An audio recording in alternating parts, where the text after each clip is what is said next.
The most extreme cat people in history didn't post on the internet. They lived 4,000 years ago, and their love for cats shaped an entire empire. The ancient Egyptians. Their obsession went far beyond companionship, leading them to worship cats as gods, honour them as cosmic heroes, and create laws that made harming one a capital offence. This is the story of how a simple animal became divine. We'll meet Bastet, a goddess who could purr as easily as she could protect. We'll discover why thousands of Egyptian families spent months with no eyebrows, and considered it perfectly reasonable. We'll learn about a cat who saved the world every single night, armed with nothing but a knife and an attitude. And perhaps most remarkably, we'll hear how an entire army was once defeated not by superior tactics or weaponry, but by the simple, devastating power of, well, cats being cats. So settle in, get comfortable, and maybe give your own cat a little scratch behind the ears if they're nearby. They've earned it. After all, they're descended from gods. At least that's what the ancient Egyptians would tell you, and honestly, after hearing their story, you might just agree with them. Let's begin our journey in the hot, dusty lands of ancient Egypt, somewhere around 1550 BCE. This was the dawn of what historians call the New Kingdom, a golden age when Egypt stood as the most powerful and sophisticated civilization in the known world. The pyramids were already ancient by this time. Imagine that for a moment. The Great Pyramid of Giza was as old to these Egyptians as these Egyptians are to us. But for all their monuments and magnificent temples, for all their gold and their gods, the Egyptians faced a problem that would seem almost laughably mundane to us today. They had a pest problem, and not just any pest problem. They had the kind of pest problem that could bring down an empire. You see, Egyptian civilization was built on grain. Those golden fields of wheat and barley that swayed in the desert breeze weren't just food. They were currency. They were power. They were life itself. The massive granaries that stored the harvest, they were the beating heart of the economy. And those granaries, they were under constant assault from an army of tiny invaders. Rats, mice, and an assortment of other creatures that viewed these stores as an all-you-can-eat buffet. Now the Egyptians tried everything. They built elaborate storage systems. They employed guards. They even invoked divine protection through prayers and amulets. But nothing seemed to work quite as well as, well, as doing absolutely nothing and letting nature take its course. Because nature, it turned out, had already provided the perfect solution. It just happened to walk on four paws and have an attitude problem. Enter the African wildcat. Felis silvestris libica, if we're being scientific about it. These weren't quite the cats we know today. They were a bit leggier, a bit more angular, with that rangy look of an animal that makes its living in the wild. But they had something that made them absolutely irresistible to the ancient Egyptians. They were magnificent at killing things. And here's where our story takes its first delightful turn. Unlike the relationship between humans and dogs, which involved thousands of years of selective breeding and training, the relationship between humans and cats was more of a negotiation. The wildcats noticed that human settlements attracted lots of delicious rodents. The humans noticed that the wildcats were incredibly efficient at removing said rodents. It wasn't so much domestication, as it was a mutually beneficial business arrangement.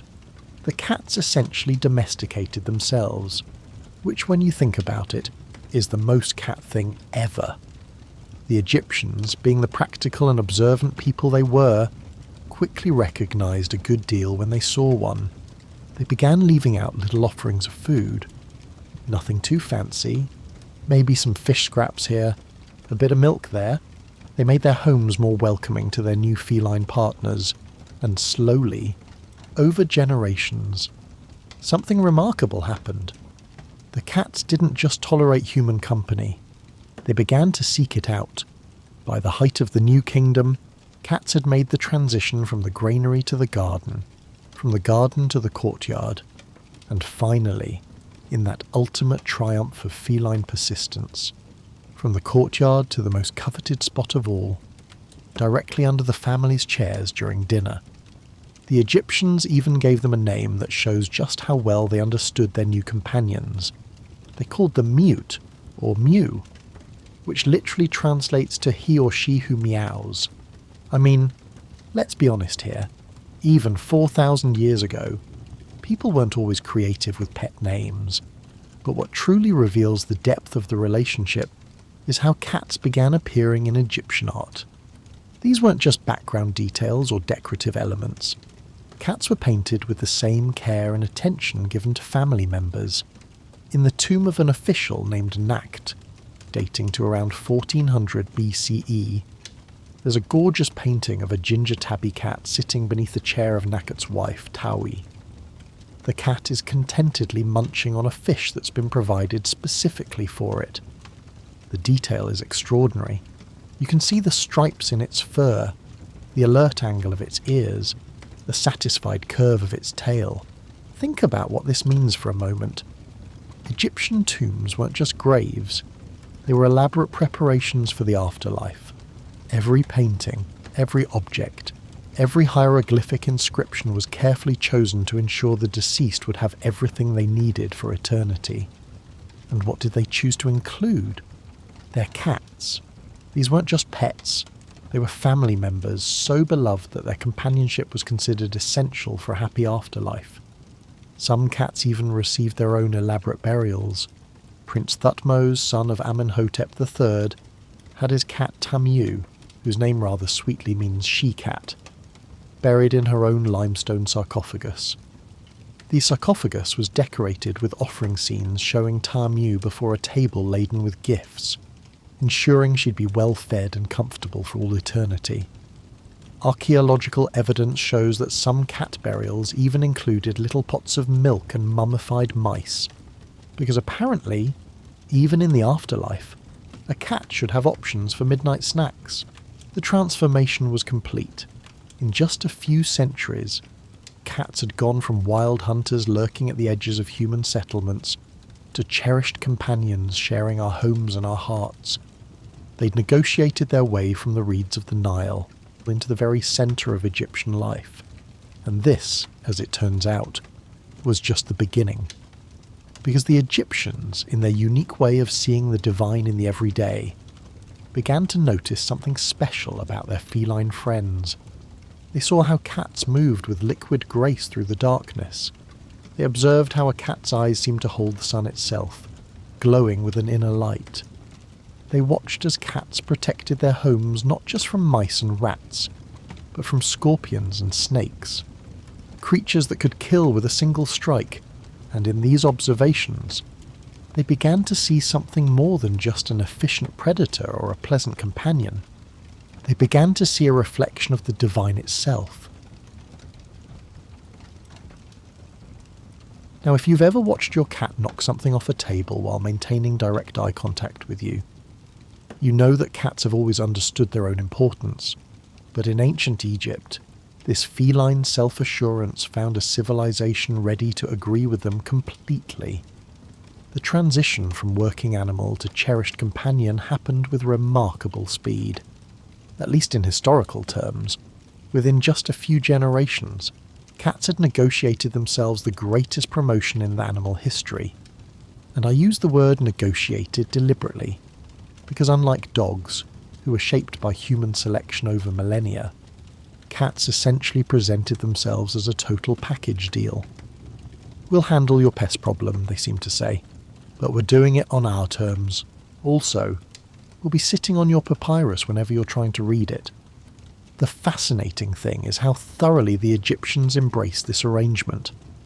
By the time of the New Kingdom's height, around 1450 BCE, cats weren't just living alongside humans, they were living like humans. Archaeological evidence shows us cats wearing collars of gold and precious stones. There are carved ivory feeding bowls that would make modern pet stores jealous. We've even found ancient Egyptian paintings that show cats sitting beneath chairs at banquets, wearing their own little perfume cones on their heads, just like their human companions. But perhaps the most telling sign of their elevated status comes from the wonderful tomb paintings of this era. In the famous tomb of Nebamun, created around 1350 BCE, we see something remarkable. Nebamun, a middle-ranking official, is shown hunting in the papyrus marshes with his family, and there in the midst of this family outing is his cat, not as a tool or a hunting aid, but as a participant, a member of the family expedition. The cat in this painting is extraordinary.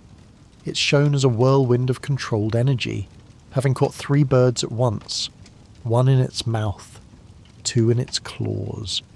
Now, anyone who's ever seen a cat hunt knows this is optimistic.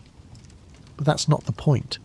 The artist has captured something essential about how the Egyptians saw their cats, as creatures of almost supernatural ability, partners in maintaining order against chaos. And here's where things get really interesting. Look closely at that painting, and you'll notice something unusual. The cat's eye, just one eye, is decorated with gold leaf. In the entire tomb, nothing else receives this treatment. Not Nebamun's jewellery, not his wife's ornaments, not even the offerings to the gods. Just the cat's eye, gleaming with golden light. This wasn't an artistic whim or a wealthy patron's indulgence. This was a theological statement. The Egyptians were beginning to see in their cats something more than just efficient hunters or pleasant companions. They were starting to see divine light, quite literally, shining through those feline eyes. You see, the Egyptians had noticed something that every cat owner knows. Cats' eyes do something magical in the darkness. They glow, they catch light and reflect it back, transformed into something otherworldly. To the ancient Egyptian mind, this wasn't just a quirk of biology. It was proof that cats carried a piece of the sun itself within them. Now we come to the part of our story where things get genuinely cosmic. And I mean that quite literally. The ancient Egyptians didn't just like cats, didn't just respect cats. They saw cats as active participants in the daily battle between order and chaos, light and darkness, existence and oblivion. Let me introduce you to Bastet. Though, introduce might be the wrong word. You've probably seen her before, even if you didn't know her name. She's the elegant figure with the head of a cat and the body of a woman, often holding a sistrum, a kind of ancient rattle, in one hand, and a protective aegis in the other. But Bastet wasn't always the gentle, approachable goddess we picture today. Her story is one of transformation, and it mirrors the journey of cats themselves in Egyptian society.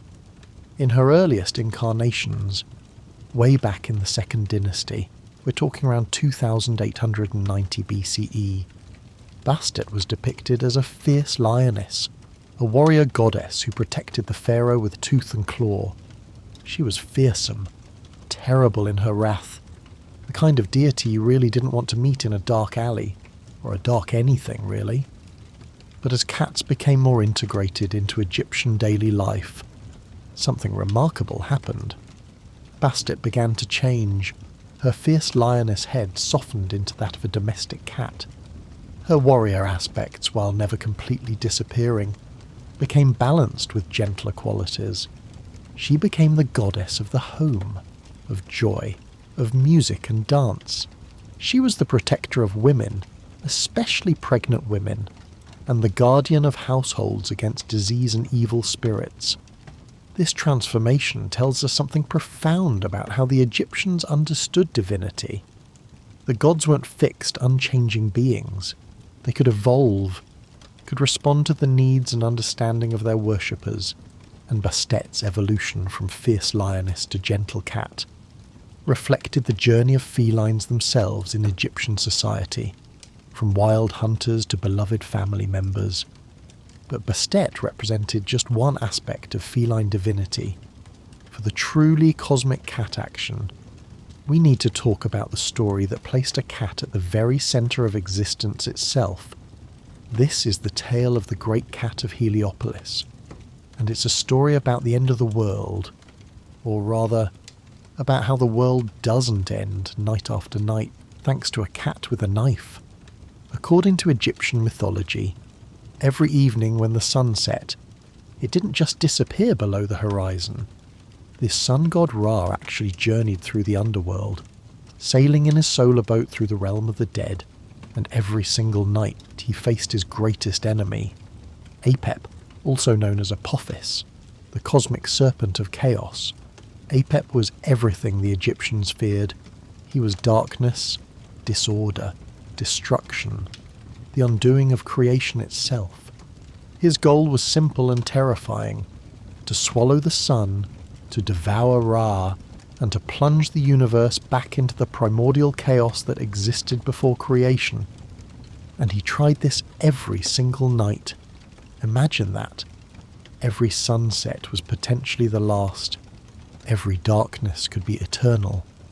But Apep never succeeded, and according to one of the most important Egyptian religious texts, the Book of the Dead, we have a cat to thank for that.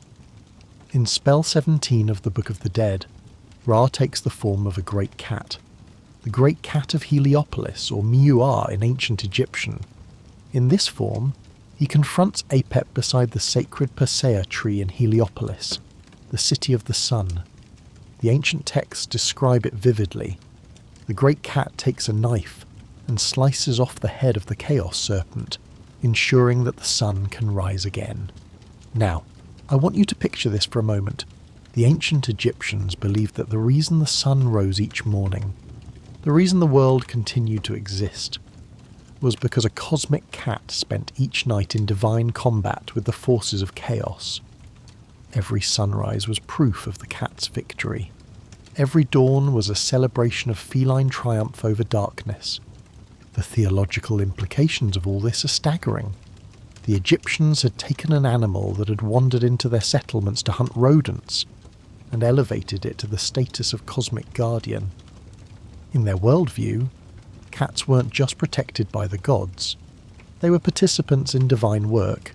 Every house cat was, in some small way, an echo of the Great Cat of Heliopolis. Every purr was a tiny victory over chaos. If you've ever wondered what it would look like if an entire civilization decided that cats were the best thing ever, and built their economy around that belief, well, wonder no more, because that's essentially what happened in Egypt during what historians call the Late Period, roughly from 664 BCE onwards. Let's start with perhaps the most famous, and to modern sensibilities slightly bizarre expression of Egyptian cat devotion, the Great Eyebrow Incident. Well, it wasn't really one incident, but rather a nationwide practice that lasted for centuries. Herodotus, our chatty Greek historian friend who seemed genuinely bewildered by Egyptian customs, tells us that when a household cat died of natural causes, every member of the family would shave off their eyebrows. Now pause and think about that for a moment. Imagine walking through an ancient Egyptian city and being able to tell which households were in mourning for their cats, just by looking at people's faces. Imagine the conversations. "Oh, I see you've lost someone." "Yes, Mr. Whiskers passed last week. He was 16, a good age for a cat." "My condolences. May he hunt eternal mice in the field of reeds." The eyebrows would only be allowed to grow back once the mourning period was complete, which typically lasted until the cat had been properly mummified and buried. And this wasn't a quick process. Cat mummification could take up to 70 days, the same amount of time it took to mummify a human. During this entire period, you'd have a city full of people walking around with no eyebrows, all because their cats had passed on to the great scratching post in the sky. But the eyebrow shaving was just the tip of the pyramid, so to speak. The real expression of cat devotion happened in the city of Bubastis, in the Nile Delta. This was the centre of Bastet's worship, and once a year, it hosted what might have been the ancient world's largest religious festival. And when I say large, I mean massive. Herodotus, who attended one of these festivals, estimated that 700,000 people made the pilgrimage. That's roughly the population of modern-day San Francisco, all descending on one city to celebrate cats. The journey to Bubastis was itself part of the celebration. Pilgrims would travel by boat down the Nile, and these weren't solemn, quiet journeys. The boats were filled with music, flutes, drums, rattles, and singing that could be heard from the riverbanks. When they passed by towns, the boats would pull close to shore, and the pilgrims would shout jokes and good-natured insults at the locals who would respond in kind. It was like a massive floating cat-themed party cruise. Once in Bubastis, the festival became even more intense. There was dancing, singing, and what Herodotus delicately describes as more wine consumed than in all the rest of the year combined. The Temple of Bastet would be packed with worshippers bringing offerings, buying amulets, and most importantly, purchasing mummified cats. And this is where we need to talk about one of ancient history's strangest industries, the cat mummy business. You see, pilgrims wanted to offer something to Bastet, something that would carry their prayers directly to the goddess, and what better messenger than an actual cat? But you couldn't just bring your own cat from home. That would be your family's protector. Instead, the temples bred cats specifically for this purpose. Let that sink in for a moment. They were essentially ancient Egyptian cat farms, raising thousands upon thousands of cats not as pets, but as future religious offerings. The scale of this operation was staggering. At a single catacomb in Saqqara, archaeologists have found millions, yes, millions, of cat mummies. But perhaps the most extraordinary example of Egyptian cat devotion came not from a religious festival, but from a battlefield. The year was 525 BCE, and the Persian Empire under King Cambyses II was invading Egypt. The Persians had reached the city of Pelusium, a strategic fortress that guarded the approach to the Nile Delta. The Egyptian army, confident in their position and their superior knowledge of the terrain, prepared for a conventional battle. What happened next depends on which ancient source you believe, but the story is too wonderful not to tell. According to the Macedonian writer Polyaenus, Cambyses had learned about the Egyptians' reverence for certain animals, particularly cats, so he ordered his soldiers to do something unprecedented in military history. He had them paint images of Bastet on their shields, but Cambyses didn't stop there. He allegedly had his army round up as many cats as they could find, along with other sacred animals like ibises and dogs, and drove them ahead of the Persian forces as they advanced. Picture this: the Egyptian defenders, ready for battle, suddenly seeing hundreds of sacred animals being herded toward them, with an army marching behind using their own goddess's image as a shield. The Egyptian soldiers were paralyzed. To fight back would mean risking harm to the sacred animals. To shoot their arrows would be to potentially commit the gravest of sacrileges. According to the story, they chose to surrender rather than risk harming a single cat. An entire military campaign, the freedom of a nation, lost because of an unwillingness to harm cats. Now, did this really happen exactly as described? Probably not. But the fact that this story was told and retold in the ancient world tells us something important. Everyone knew that the Egyptians' devotion to cats was so complete, so absolute, that such a tactic was entirely believable. All golden ages must end, and the golden age of the Egyptian cat was no exception. But this ending wasn't a gradual fading, like a cat slowly losing interest in a toy. It was more like when your cat is happily napping in a sunbeam, and suddenly a cloud covers the sun. The change was that dramatic, that complete.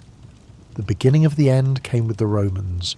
When Octavian, later Emperor Augustus, conquered Egypt in 30 BCE, he brought with him not just Roman legions, but Roman attitudes, and the Romans, to put it mildly, thought the Egyptians' animal worship was absolutely ridiculous. The Roman satirist Juvenal summed up the typical Roman view when he wrote about the demented Egyptians who worshipped monsters as gods. When Octavian himself visited Egypt after his conquest, he was invited to pay his respects to the sacred Apis bull in Memphis. His response, "I worship gods, not cattle." This wasn't just cultural snobbery, though there was plenty of that. The Romans had a fundamentally different understanding of divinity. Their gods looked like perfected humans, not animals. But the real death blow came not from Rome, but from a new faith that began spreading through the empire in the first centuries of the Common Era. Christianity brought with it a radically different worldview, one that had no room for animal-headed gods or divine cats. To early Christians, the worship of animals wasn't just wrong. It was explicitly condemned in their sacred texts. The cat cults weren't just misguided, they were seen as a fundamental rejection of the true God. As Christianity spread through Egypt, and it spread rapidly, particularly among the native Egyptian population who'd been marginalised under Greek and Roman rule, the old ways came under increasing pressure. Christian converts were forbidden from participating in the old festivals. They couldn't buy cat mummies or wear Bastet amulets. The economic foundation of the cat cult began to crumble as fewer and fewer pilgrims made the journey to Bubastis. But the final blow came when Christianity became the official religion of the Roman Empire. Emperor Theodosius I, ruling at the end of the 4th century CE, issued a series of edicts that banned pagan sacrifices, closed temples, and made the practice of the old religions illegal. This wasn't just disapproval or cultural pressure. This was the full force of imperial law. In 391 CE, the Great Serapeum of Alexandria, one of the last major pagan temples, was destroyed by a Christian mob. Across Egypt, temples that had stood for millennia were either demolished, abandoned, or converted into churches. The Temple of Bastet at Bubastis, which had seen 700,000 pilgrims at its height, fell silent. The sacred cats that had been bred there for generations were dispersed. The priests who had maintained the rituals for centuries were forced to find other occupations, or convert. The infrastructure of mummification, which had been perfected over thousands of years, simply stopped. The last cat mummies date to around the 4th century CE. After that, nothing. An industry that had produced millions of mummies, that had employed thousands of people, that had been central to Egyptian religious life, vanished almost overnight in historical terms. But perhaps the saddest part of this transformation was what happened to the theological understanding of cats. Under Christianity, the complex divine nature that Egyptians had seen in cats, their role as cosmic defenders, household protectors, and divine messengers was stripped away. Cats became just animals again, useful for catching mice, perhaps pleasant as companions, but nothing more. In some Christian communities, cats even became associated with paganism and later with witchcraft and evil. The very qualities that Egyptians had seen as divine, their nocturnal nature, their mysterious eyes, their independence, became suspicious, even sinister. The pendulum had swung completely in the opposite direction. The great cat necropolises were forgotten, buried under sand and time. The Temple of Bastet at Bubastis became a quarry, its stones reused for other buildings. Within a few generations, Egyptians themselves had forgotten that their ancestors had once seen gods in the eyes of cats. It would be nearly 1,500 years before archaeologists would begin to uncover the evidence of this remarkable relationship.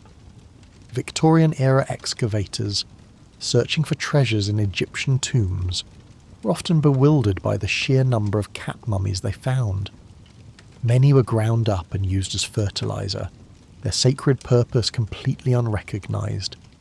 Others were sold as curiosities to tourists, ending up in drawing rooms in London and Paris, conversation pieces whose true significance was entirely lost.